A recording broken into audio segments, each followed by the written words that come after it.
अख्तर एक गांव में अपनी बेगम के साथ रहता था। अख्तर गरीबी से बहुत परेशान था। न उसके पास खुद की जमीन थी, न पैसा की रोजगार कर सके। दिन भर मजदूरी करके जो थोड़े बहुत 20-30 रुपए मिलते वह 2 वक्त की रोटी के लिए ही निकाल पाते। अख्तर की पत्नी अल्लाह पर बहुत विश्वास करती थी। वह रोजाना अपनी 5 वक्त की नमाज पढ़ा करती थी। एक दिन जब वह नमाज पढ़कर खड़ी होती है, तब अख्तर बोलता है, अरे गुलशन, तुम्हारी खुदा को मानने और 5 टाइम की नमाज पढ़ने का कोई फायदा नहीं है। यह अल्लाह भी बड़ा कठोर दिल वाला है। कोमल हृदय की आवाज नहीं सुनेगा। मत किया कर इतना अल्लाह की इबादत। आज तक अल्लाह ने तेरी सुनी है, जो अब सुनेगा। वही गरीबी में दिन काट रहे हैं और इतने सालों से औलाद का सुख नहीं मिला। वह अलग दुख है हमारे भाग्य में। गुलशन, मुझे विश्वास है अल्लाह हमारी जरूर सुनेंगे। मुझे अपनी इबादत और अल्लाह पर पूरा भरोसा है। अल्लाह एक दिन हमारी जरूर सुनेंगे। हमारे सारे दुखों को एक दिन जरूर दूर करेंगे। अल्लाह के घर देर हो सकती है, अंधेर नहीं। अख्तर, चल देखता हूँ तेरे अल्लाह तेरे दिन रात नमाज पढ़ने और इबादत कर नेका कितना फल देते हैं। अभी मैं काम पर जा रहा हूँ, देखता हूँ कहीं मजदूरी का काम मिल जाए। गुलशन को अपने अल्लाह पर पूरा भरोसा था, पर अख्तर का अल्लाह पर बिल्कुल भी विश्वास नहीं कर पाता था। उसे लगता था कि गरीबी और निसंतानता दोनों ही दुख अल्लाह ने उसके भाग्य में क्यों लिखे हैं। एक दिन गुलशन ने बोला, सुनो जी, घर में कुछ भी खाने का नहीं रखा है, मैं क्या बनाऊं? अख्तर, मैं भी क्या करूं गुलशन? आज मैं भी साहब के पास गया था, लेकिन इस वक्त किसी के पास काम देने के लिए नहीं है। गुलशन, खुदा पर भरोसा रखो, वह जरूर हमें इस मुसीबत से निकालेंगे। यह थोड़े से चावल रखे थे, पानी में उबले हैं, खा लो। दिल छोटा मत करो, कोई ना कोई काम मिल जाएगा। हो सकता है कल सुबह कोई काम मिल जाए। अख्तर, बस कर गुलशन, बस कर, इतना भी अंधा विश्वास मत जगा अपने मन में। अल्लाह के लिए मुझे पता है वह हम गरीबों की नहीं सुनेगा। गुलशन भी अख्तर की बात सुनकर परेशान हो जाती है। वह हमेशा अल्लाह का ध्यान करके सोती थी। रमजान के नेक दिन चल रहे होते हैं। गुलशन सारे रोजे किया करती थी और सच्चे मन से नमाज भी पढ़ा करती थी।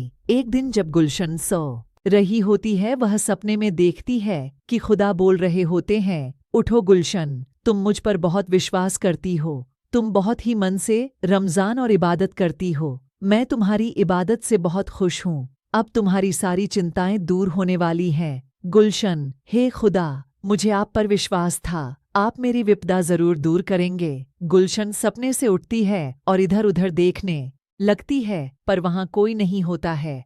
वह अल्लाह का ध्यान करती है और सपना की बात अख्तर को बताती है। गुलशन, सुनो, अल्लाह मेरे सपने में आए थे। उन्होंने कहा बहुत जल्दी हमारी सारी विपदाएं दूर हो जाएंगी। अख्तर, गुलशन, वह सपना है और सपने कभी सच नहीं होते, पर कोई बात नहीं, सपने में ही सही तुम्हें अपने अल्लाह के दीदार तो हुए। अच्छा, मैं जा रहा हूँ, देखता हूँ खान साहब के पास कोई काम मिल जाए। अख्तर खान साहब के पास जाता है, पर उसे वहाँ कोई काम नहीं मिलता है। अख्तर निराश होकर घर वापस आने लगता है और रास्ते में सोचता है कि आज तो उसके पास बिल्कुल भी पैसे नहीं हैं। वह कैसे घर खर्च निकलेगा। चलते चलते वह थोड़ी दूर ही पहुँचता है, तभी उसे पीछे से एक आवाज आती है, अरे भैया सुनो, तो मैं तुम्हें ही बुला रहा हूँ। अख्तर, जी बोलिए, क्या काम है? बूढ़ा, जब तुम खान साहब के पास काम मांग रहे थे, मैं वहीं पर बैठा था और तुम्हारी बातें सुन रहा था। मैं तुम्हारे जैसे ही किसी व्यक्ति की तलाश में था। बेटा, क्या तुम मेरे लिए काम करना चाहोगे? मैं तुम्हें अच्छे दाम दूंगा। क्या नाम है तुम्हारा? अख्तर, हाँ, मेरा नाम अख्तर है। मुझे अभी पैसों की बहुत ज़रूरत है। आपकी बड़ी मेहरबानी होगी अगर मुझे कोई काम मिल जाए तो बताइए ना, मुझे क्या करना होगा? बूढ़ा, मैं बहुत बूढ़ा हो चुका हूँ। कुछ सालों से मेरी इच्छा थी कि मैं मक्का से जमजम का पानी लाऊं और यहाँ ज़रूरतमंद लोगों को मस्जिद में दूं, पर मेरी उम्र इतनी हो चुकी है कि मैं थोड़ा दूर भी चलकर थक जाता हूँ। क्या तुम मेरे लिए मक्का की परिक्रमा कर सकते हो और वहाँ का पानी भरकर ला सकते हो? यदि हाँ, तो मैं तुम्हें इस पूरे काम के लिए 6,60,000 दूंगा। बूढ़े व्यक्ति की बात सुनकर अख्तर को 2 मिनट के लिए विश्वास नहीं हुआ कि अचानक 1 लाख रुपए कमाने का उसे मौका मिल गया। उसने सपने में भी RS अंदाउज आवानो कमाने का नहीं सोचा था। अख्तर ने बूढ़े व्यक्ति को एकदम हाँ कह दी, क्योंकि उसे पता था कि वह इस वक्त गरीबी और लाचारी में किस तरह दिन काट रहा था। उसके पास कोई काम नहीं था। अख्तर बूढ़े व्यक्ति से बोला, ठीक है बाबा, मैं आपका काम कर दूंगा। मैं मक्का से जमजम का पानी ले आऊंगा। बाबा, ठीक है, तुम कल सुबह ही मक्का के लिए निकल जाओ। फिर जब तुम वापस आओगे तो मैं तुम्हें पूरी रकम दे दूंगा। यह कुछ पैसे रखो, रास्ते में तुम्हारे काम आएंगे। बूढ़े व्यक्ति को मक्का से जमजम का पानी लाने के लिए हाँ बोलकर अख्तर घर आ जाता है और गुलशन को बताता है। गुलशन भी यह बात सुनकर बहुत खुश होती है और अख्तर के जाने की तैयारी करती है। अगले दिन सुबह अख्तर मक्का के लिए निकल जाता है। वह तो सिर्फ इसी इच्छा से पानी लेने जा रहा था। जैसे ही वह जमजम का पानी ले आएगा, उसे रकम मिल जाएगी जिससे उसकी गरीबी दूर होगी। अख्तर मक्का पहुंच जाता है और परिक्रमा कर जमजम का पानी भर लेता है। अख्तर अकेला ही मक्का के लिए निकला था, इसलिए जब वह अकेला आ रहा होता है तो रास्ते में उसे बहुत से लोग मिलते हैं जो अल्लाह की इबादत कर रहे होते हैं।